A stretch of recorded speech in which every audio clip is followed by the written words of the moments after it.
The second season begins with Xion going to therapy. After everything he'd been through, he couldn't sleep. Also at school, everyone was afraid of him because there was a rumor going around that he was a psychopath, that he killed his best friend, and that's why he was transferred.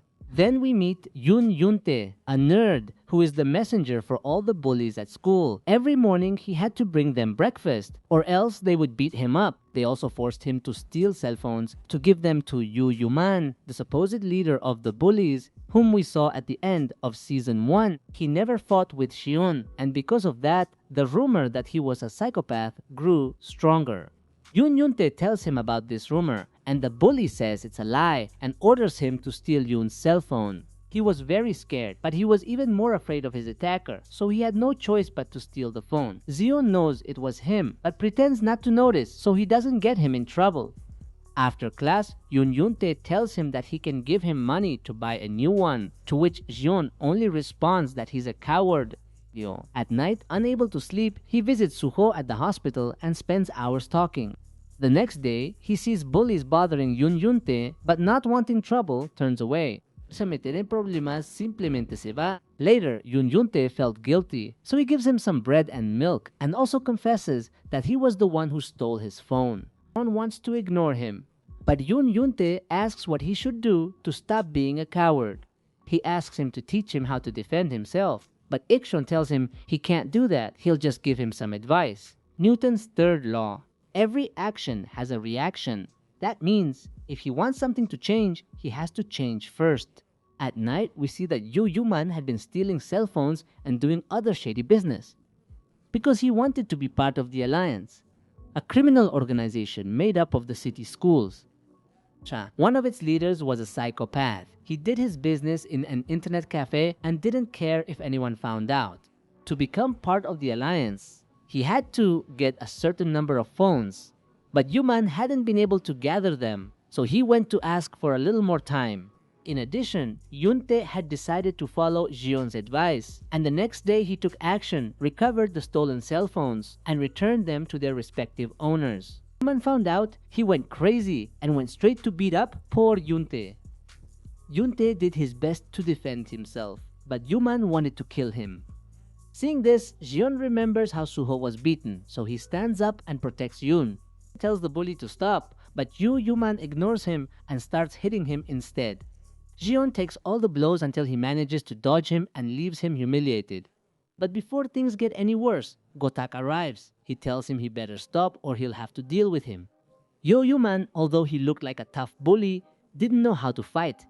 Then, Xion takes Yunte to get treated and asks him why he did that. He answers that he just followed his advice. Later, everyone at school was talking about the fight. Everyone was saying that the bully had lost and that Xion was really a psychopath. So humiliated, Yuman decides to make his enemies destroy each other. The next day, Yunte and Xion had become closer, so Yuman uses that to his advantage. He acts as if they are best friends, so that Gotak sees them and thinks they are working together. During recess, Yuman trashes the basketball club's room, all to make them believe it was Xion's doing. For his part, he was very worried about the boy, because he hadn't seen him during the whole class. Just at that moment, Yuman appears and tells him that Gotak dragged him off to his club. When he arrives, Yunte was locked in a locker, and when he gets out, Gotak sees them just as he goes to his club. He was all beaten up, and he thought that the new guy was really looking for a fight. So, when they leave school, they meet in the alley. Yunte tries to explain that it was all a misunderstanding, but Gotak doesn't listen. So Xion tells him to just hit him already and get it over with quickly. But the guy starts saying that he knows he's not a psychopath and that he didn't kill anyone. He just left his best friend in a coma. When he hears this, Xian gets upset and he's the one who starts the fight. But before things get serious, Yuman arrives and confesses to them that it was all part of his plan to take down both of them. Xion and Gotak fight bravely, but there were too many thugs. When it seemed like they were going to be defeated, a hero arrives with dyed hair. He's Pargu, the strongest guy in the school. He had banned fights and any inappropriate activities, but he had been suspended.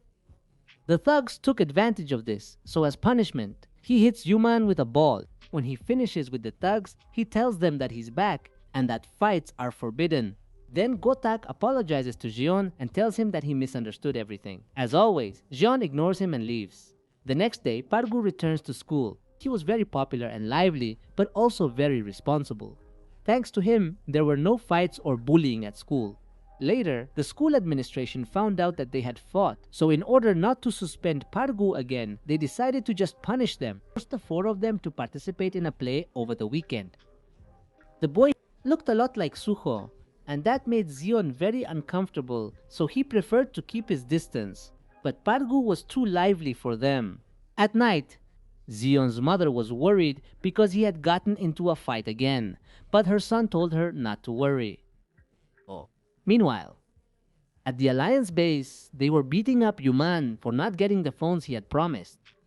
He begs them to give him a little more time and promises he will gather more than what they had asked for. When the weekend arrives, the boys have to perform in a play. Though it was meant as punishment, they had a great time. Xion enjoyed spending time with them, but when he goes to the bathroom, a psychopath intercepts him, takes a picture of him, and says he wants to greet him, then immediately tries to hit him. Xion had very good reflexes, so the psychopath leaves him alone. When he comes out, he runs into Pargu and tells him that he greeted his friend from the bathroom. He gets upset and tells him he'll kill him if he did anything to him. But when he comes out, Xion acts like nothing happened so as not to worry Pargu. Later, we meet the Alliance leader Baekjin's top student, el mejor alumno de su escuela, and because of that, no one suspected that he was the leader of a criminal organization. Later, Yuman had asked to meet with Baekjin to give him the phones he had promised, but it was all a trap to ambush him. They thought that because he was a nerd, he was weak, but the reality is that he was a skilled fighter. None of the thugs could even touch him. At the end of the day, the guys wanted to go eat, but Xion tells them he already has plans, so the others go to Pargu's store. And when they tell him everything that happened, he gets excited and says that Yunte has guts. But he replies that he only dared to face the bullies because of the advice Xion gave him. And besides, he was very grateful because Xion saved him while he was being beaten. Then Pargu calls him to ask if he got home safely. He says yes, but in reality, he had gone to the hospital to visit Suho. But at that moment, the psychopath arrives and tells him to come with him if he wants to protect his friend. Xion follows him and he takes him to Baekjin. When they're face to face, he tells him that he doesn't care who they are or what they do. If they do anything to his Suho, he'll take them all down. Baekjin replies that he shouldn't hang out with Pargu. That way, no one will get hurt. Then, the psychopath asks him why he's so obsessed with Pargu and his school. It turns out that in their childhood, they were best friends. And he was very obsessive, so he wanted his old friend to come on his own. That's why he came up with a plan. He sent 3 boys to his father's restaurant. He served them alcohol because they showed him a fake ID. But they were actually students and reported him. The next day, Xion goes to talk to the boys and tells them that he went to talk to Baekjin. So that's why he asks them not to involve him in their business anymore. They can be friends, but he doesn't want to be included again. The boys tell him not to be so arrogant and to leave, and one of them follows him. But Xion tells him not to follow him anymore because he prefers to be alone. Days later, Xion was once again alone. Baekjin had kept his promise, and no one from the Alliance bothered him. But one day, after class, Pargu goes ahead, and the Alliance bullies take advantage of that and go after them. It turns out that the psychopath had previously beaten Gotak and left him injured for life. That's why he was scared. Even so, he faces them and lets Xionte escape. He was very fast and luckily managed to hide, but he just managed to hear that Baekjin gave the order to go after Xion as well. So he calls him to warn him, but just at that moment, the thugs catch him. Meanwhile, Pargu went to look for his old friend. He asks him to stop once and for all, but he replies that he won't do it until he joins the Alliance. Then he warns him that he should take better care of his friends. Worried, he goes out to look for them, but the thugs at the door wanted to fight him. Although in the end, they just get beaten up because Pargu was stronger. Meanwhile, Gotak was getting beaten up. The psychopath really enjoyed beating people up, but at that moment, Xion arrives. The psychopath is happy because he can finally hit him, but Xion manages to defend himself very well and stabs him right in the foot. Even though he was weaker, he kept fighting. The psychopath seemed to enjoy it more than ever. Just when it looked like Xion was going to lose, he manages to headbutt him and knocks him out. Then Pargu arrives when everything was already over while Xion was sleeping. He remembers that Pargu told him he was just like him because Gotak got beaten up for hanging out with him. Because of that, he ended up injured and his sports career was over. Since that day, he didn't want anyone else to fight at school anymore. When he wakes up, he's told that the police caught the psychopath and he's thanked for saving his friend. He also assures him that it won't happen again. Then Pargu calls Beijing and tells him that he'll give him what he wants so badly. Later, the psychopath leaves the police station and Begin goes to pick him up. He takes him to a lonely place because he wanted to know what he told the police that made them release him so quickly. He answers that he didn't say anything about their business and is offended that he would doubt his loyalty. The next day, his boss's thugs go after Beijing and he tells them that he'll talk to the boss later. But the mobsters wanted to take him by force, so Beijing is forced to beat them up. Days later, the guys had become closer friends with Xion. Even though he didn't want to, they had done it. They hung out a lot with Pargu and had even more fun together. But things were about to get ugly. The guys who reported Pargu's father didn't want to reach an agreement. When he gets to the police station, he loses his temper because the guys were making fun of his father. Later, the real criminal goes to see Begin and tells him to stay out of it. They get into trouble because if something goes wrong, he'll be the one to pay the consequences. He also had problems. His mother wanted to send him abroad, but he didn't want to go. She asks him to accept because she feels like a bad mother when she sees him beaten up. When he hears his mother crying, Xion agrees, and in a few days, he will go abroad to study. For his part, Pargu was sad because he didn't want to work for Beijing again. But he had to if he didn't want his father to get into more trouble. At night, he has his first job. He has to go recruit the leaders of other schools. He would beat them up and then force them to join the alliance. A few days later, the boys go to visit Xion because they had heard that he would soon be leaving the country and they wanted to say goodbye to him. Then they call Pargu, ask him to come play with them, but he tells them he can't and that they shouldn't worry about him anymore. The next day, Xion was about to leave, but he gets a call from someone who tells him they know what happened to his friend wasn't his fault. When he heard this, Xion understood that they were now his friends, and with tears in his eyes, he tells his mother that he doesn't want to leave. The next day he goes back to school, and his friends were very happy because he was no longer leaving the country. Xion was worried because Pargu had joined the alliance and was no longer answering his calls. For his part, Pargu did not enjoy working for Beijing at all, but at the same time he felt guilty because he had taught him how to fight, and thanks to that he became a criminal. The next day, the boys go to look for him at his house, but he hadn't come home to sleep for several nights. His father says he's a lost cause and that they shouldn't bother with him anymore. Xion defends him and says that his son is a good person and that's why everyone appreciates him so much. At school, Xion wants to help his friend, so he goes to Yuman and asks him to give him more information.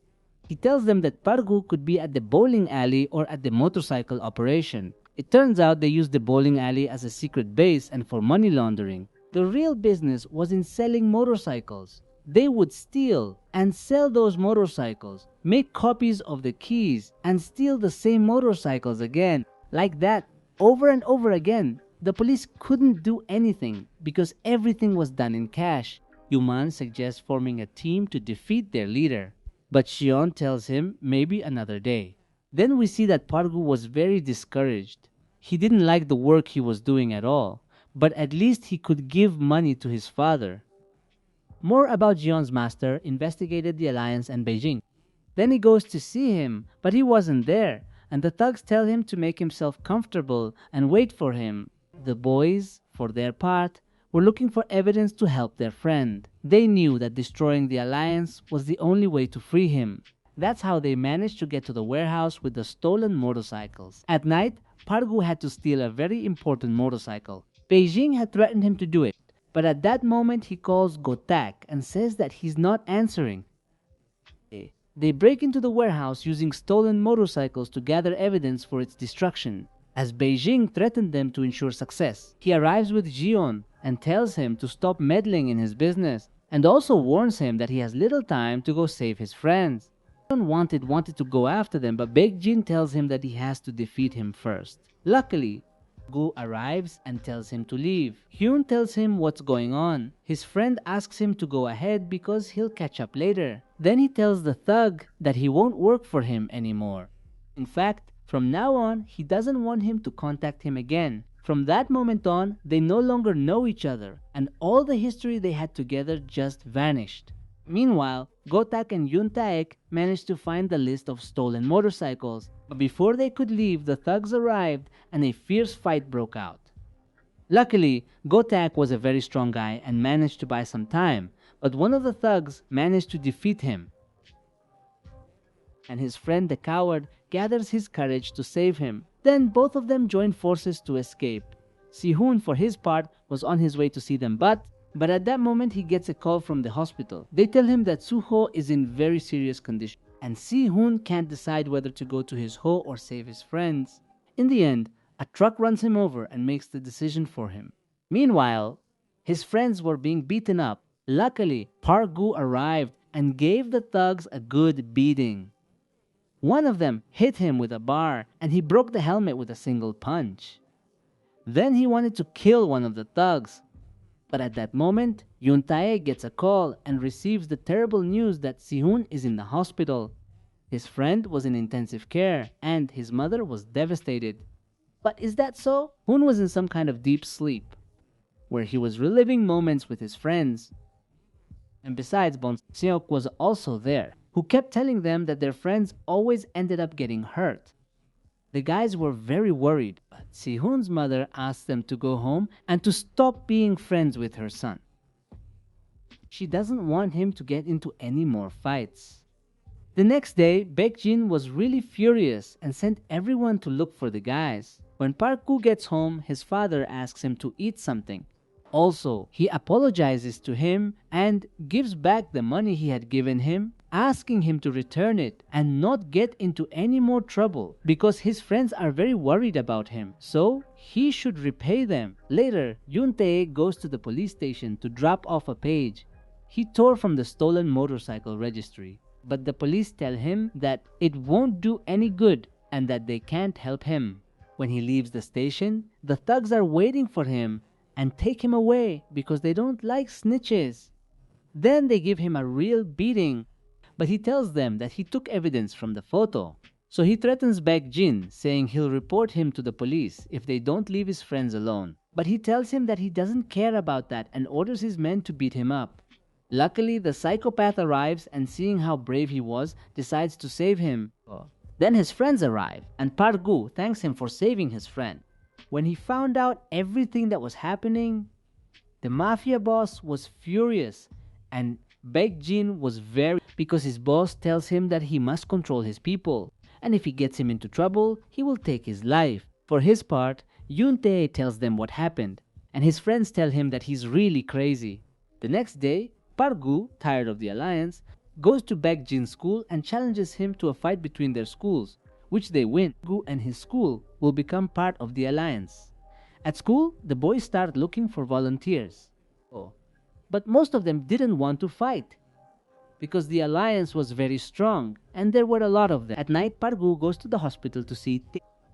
When he gets to his mother, she apologizes to him and tells him that he actually wasn't run over. The truck stopped just in time, but her son was so exhausted that he collapsed and fell asleep. In his dreams, Xion is facing his demons. Hong Seok was asking him to choose, and Xion chooses his friends. That's how he manages to wake up from the dream. And the first thing he wants to do is go look for Suho. But he was already fine. He had just had an unstable pulse, but still felt guilty. While talking to him, he says that he almost forgot how good it was to have one. Later, he meets up with his friends, and they are happy because he's doing well again. Then they explain to him what's going on at school. The next day, Xion suggests postponing the fight because he knows they're going to lose. First, they need to come up with a plan to weaken the alliance.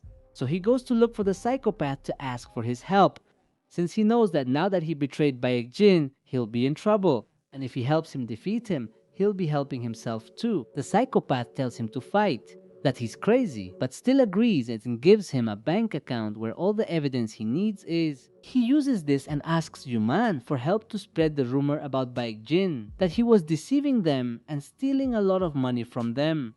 This way, he manages to make many of his soldiers leave because in reality, no one was loyal to him. They were only with him for the money.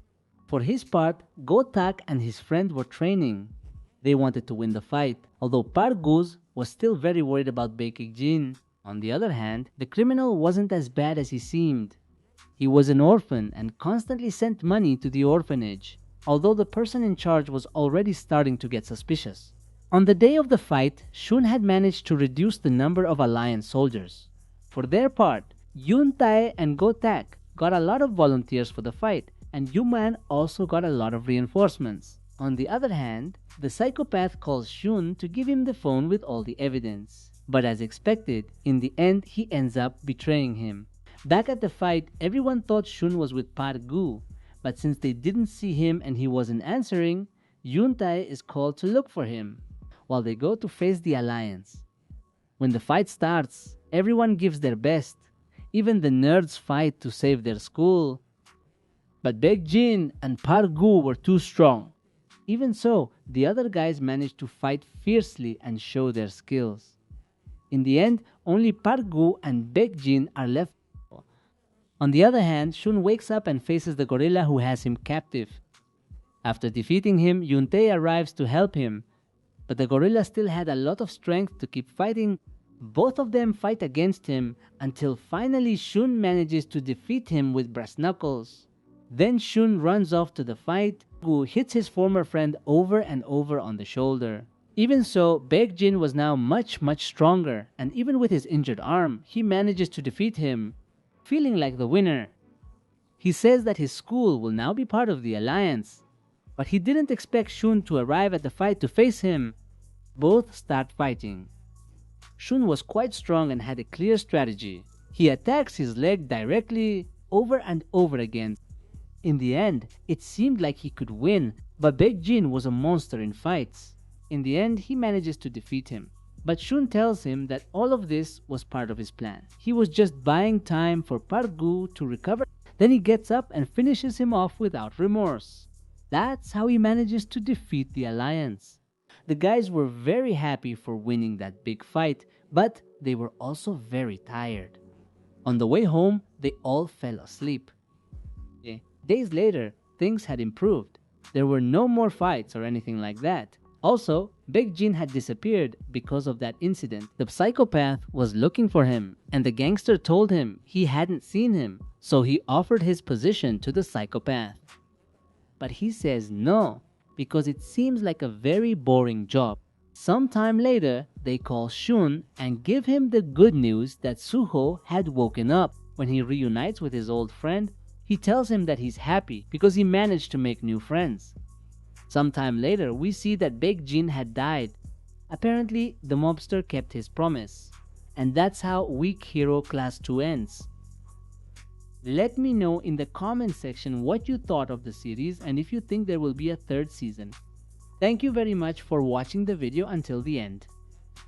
If you like the summary, don't forget to give me a like and subscribe to the channel so you don't miss any videos. I'm signing off now. See you in the next story.